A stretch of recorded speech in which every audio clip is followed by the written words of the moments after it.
আসসালামু আলাইকুম, কি অবস্থা? সবাই কেমন আছেন? আশা করি সবাই ভালো। দেখেন, আজকে আমাদের বসে বিরিয়ানি পাকাইছে।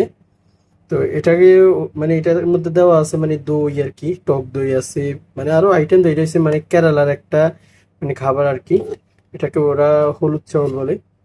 তো এটা এভাবে, এটা কিন্তু অনেক টেস্ট হয়। বাইরে থেকে আসার পর আর খাওয়া হয় নাই, আজকে প্রথমবার বানাইছে। আর তারপরে হচ্ছে এখানে মুরগির মাংস বসছে।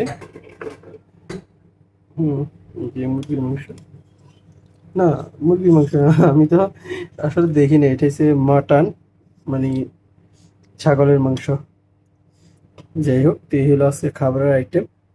তো দেখি ট্রাই করি কেমন হয়েছে। যে এগুলো নিলাম, আর সালাদ হিসেবে মরিচ আর পেঁয়াজ। এটা একটা স্টোর রুম। বিদেশের বাড়িতে ভাই এমনই, এত স্পেশাল কোনো স্পেস থাকে না, এইভাবে খেতে হয়।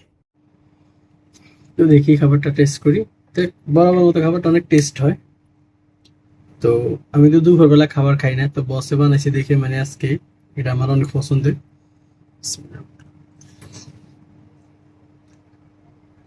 মাশাআল্লাহ, ওনার খাবারগুলো অনেক স্বাদ টেস্ট হয়। তারপরে ওনার মাছের বিরিয়ানিগুলো অনেক টেস্ট হয়, আমার অনেক বেশি ভালো লাগে। আমি মানে উনি যদি খারাপ ফাক করে আমার ডায়েটিং মিটিং সব বাদ, ওনার খাবারগুলো অনেক বেশি ভালো লাগে।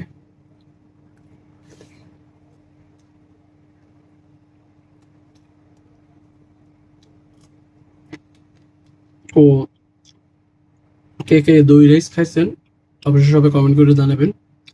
আর ট্রাই করে দেখবেন, গুগলে সার্চ দিলে পাইবেন ইন্ডিয়ান রেসিপি দই রাইস, অনেক স্বাদ লাগে এটা। তো সবাই ভালো থাকবেন, আল্লাহ হাফিজ।